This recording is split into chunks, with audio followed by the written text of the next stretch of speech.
and make such waves.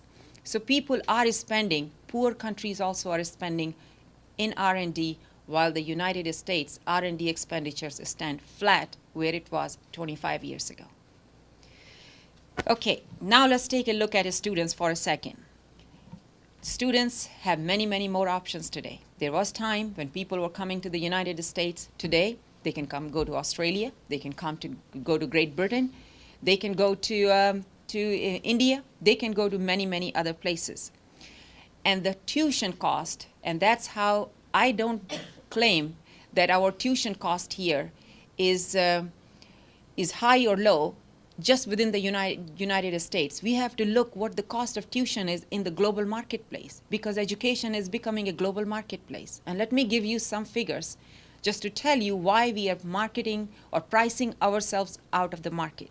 In Finland, one semester cost of tuition in Finland for one semester, one student, is $271. In Sweden, $852. France, $1,738. Germany, $2,000. UK, $3,500. Australia, $3,800. Japan, $8,200. And guess United States, over $9,000.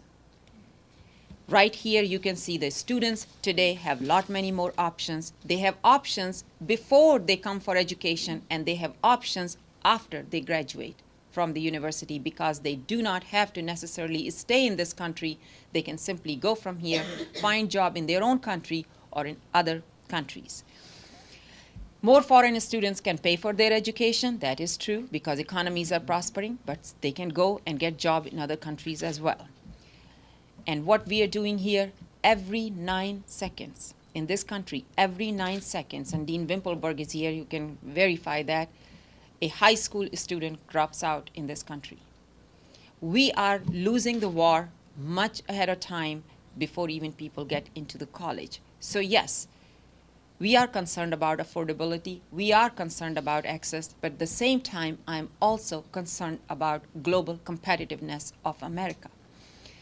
And that's one of the things that I don't hear much of public dialogue about right now in terms of the global competitiveness. What about environment? And that's where now I want to come to. Having given you some information about space, how people can build beautiful, much better bricks and mortars in other countries, to professors, how they can attract that talent, to students, how they have different options. Now let's talk about the environment. I feel the public policy debate here in this country, and we can have debate after this, question answers if you like, is really focused on access and accountability.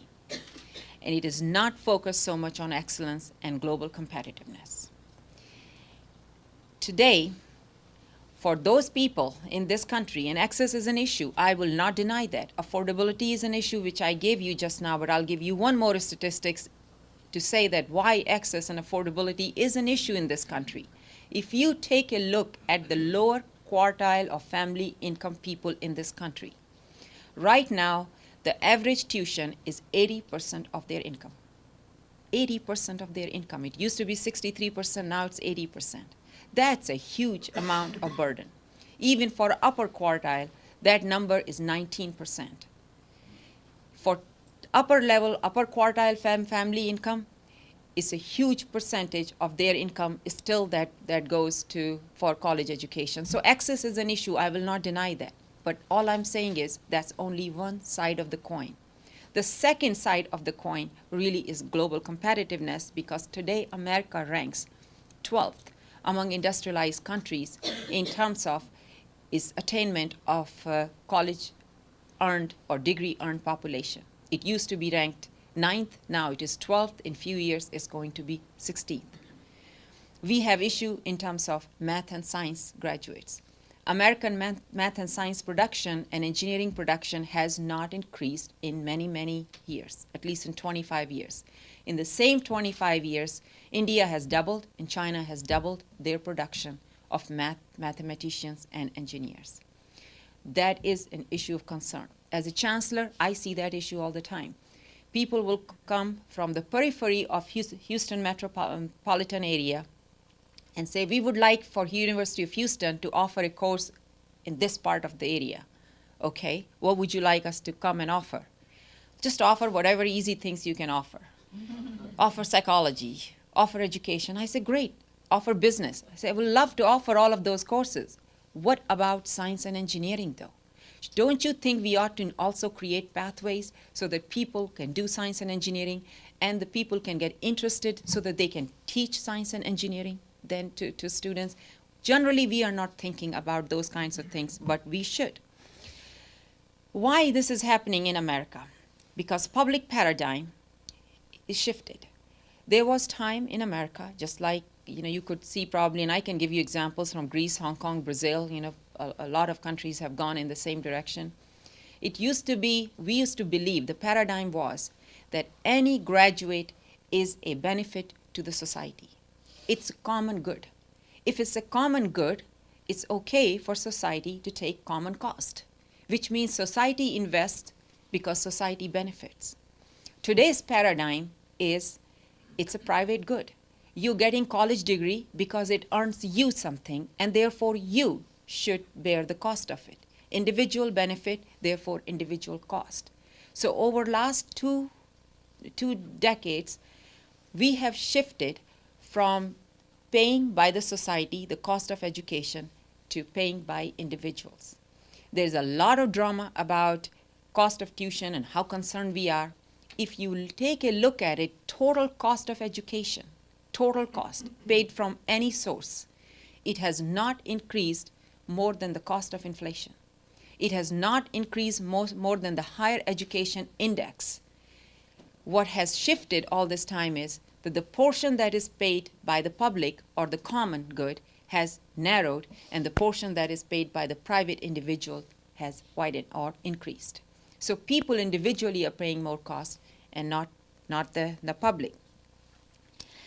The second thing, at the same time, while the paradigm has shifted about the value of a graduate, about an institution, it has shifted. Earlier, an institution was a private entity, private in the sense they defined what their mission was, role was, how they wanted to contribute. And by the way, universities have always been asked to, have viewed as being part of the community. Why do you think 150 years ago, under Land Grant Act, we meaning the American people put all those universities in agricultural areas? Because the economy was agricultural. It was appropriate to establish a university in College Station or in West Lafayette, Indiana, or I can give you all the different names. So that part is okay. However, today the public institutions or universities are becoming more and more a public asset in terms of what their mission is and what their involvement is. And I want you to think about it for a second. They were always asked to be part of community. Today, universities are expected to have direct involvement in managing the communities. Direct involvement. They always were interested in research that helps the community, not directly to be managers. I have been in meetings where expectation from the community was, we know there are 20 different organizations who have all these different skill sets. Can't the university be a manager in bringing all of them together to really help the community? Of course, university can be, but that's not what university's strength is, to be manager. University's strength comes in terms of its intellectual capital. That's its biggest asset.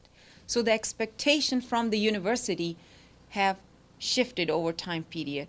Universities are being asked to do different kind of role, more and more role. Another element of it is, there was a time when university cared about whoever came and applied. We said, okay, we'll take care of you, see whether you're ready for education. Today, universities, of course, have gone to high schools because it becomes our job to make sure you have pathways, you have dreams and aspirations. Now universities are going to middle school.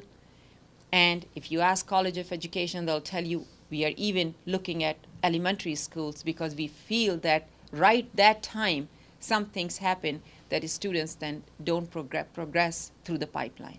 So universities now are looking their role all the way from elementary schools. Nothing wrong with it, nothing bad.